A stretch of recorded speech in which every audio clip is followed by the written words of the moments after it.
I'm Pat Doris. Welcome to the story.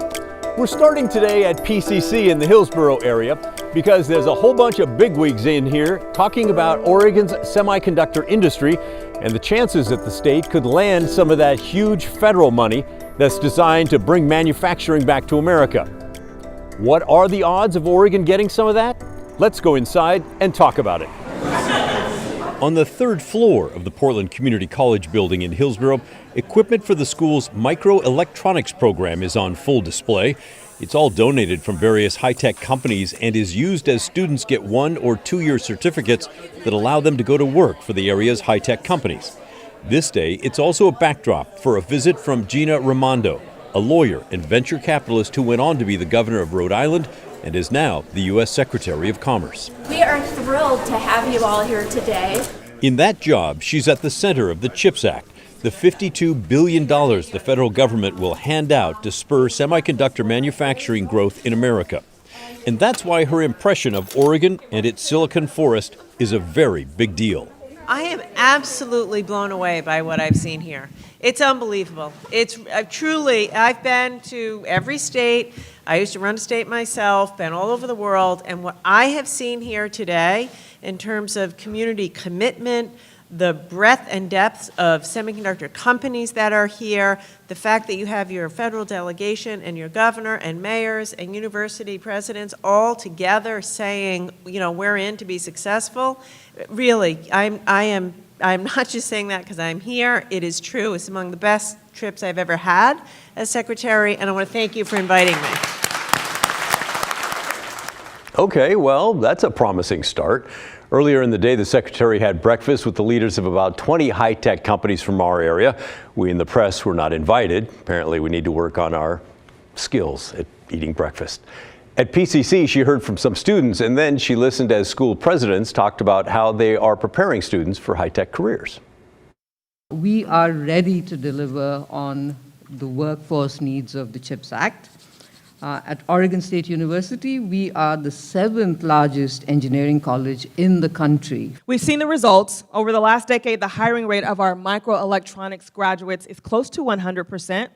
The top employers, because that's critical. Yep. Wow.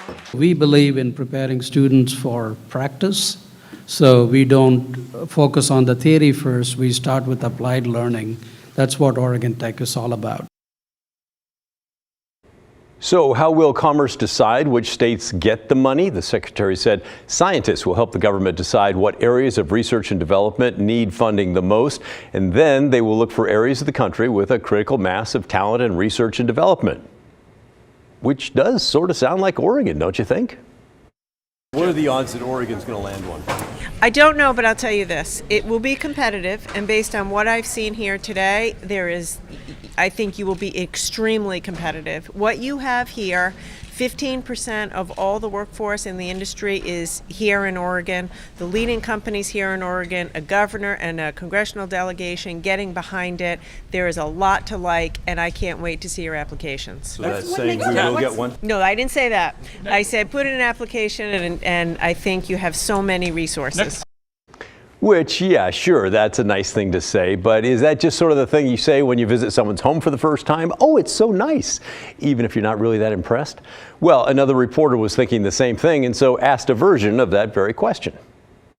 Not every state has a CHIPS Act, a state CHIPS Act, which includes very smart investments like worker training, site selection, and investments in companies. Not every state has, you know, world-class community colleges that are already working with industry. So, as I said, it's competitive, of course, but what you have here is quite exceptional.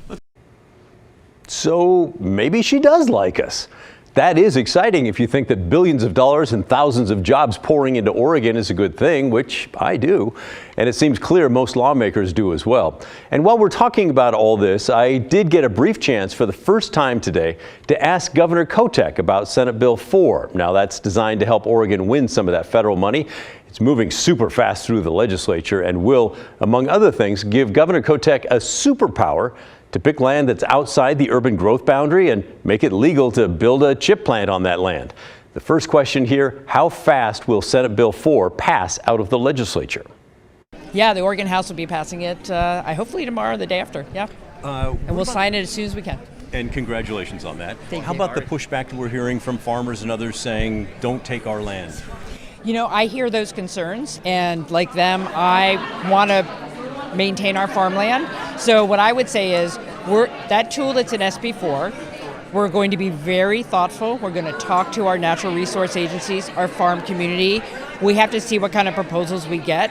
The reality is, a lot of the expansion that could happen in Oregon is within urban growth boundaries. So we don't even know what kind of proposals we're going to get. But my commitment is to make sure we do it thoughtfully and keep all those things in balance. I think we can do both, but I know they're concerned, and I want them to know that I've heard that, and we're going to do it with a lot of input from folks who care about those issues. The governor says up next, a bill that will offer tax credits for the semiconductor and advanced research industries. It's called Senate Bill 5, and it's still in committee with no hearings scheduled at the moment. So, what are your thoughts on all this? Are you in favor of bringing in as much tech into our state as possible? Or maybe none at all, or maybe somewhere in between? Send us your thoughts, will you? The email is thestory@kgw.com, or call and leave a voicemail. The number is 503-226-5090. As always, I look forward to hearing from you.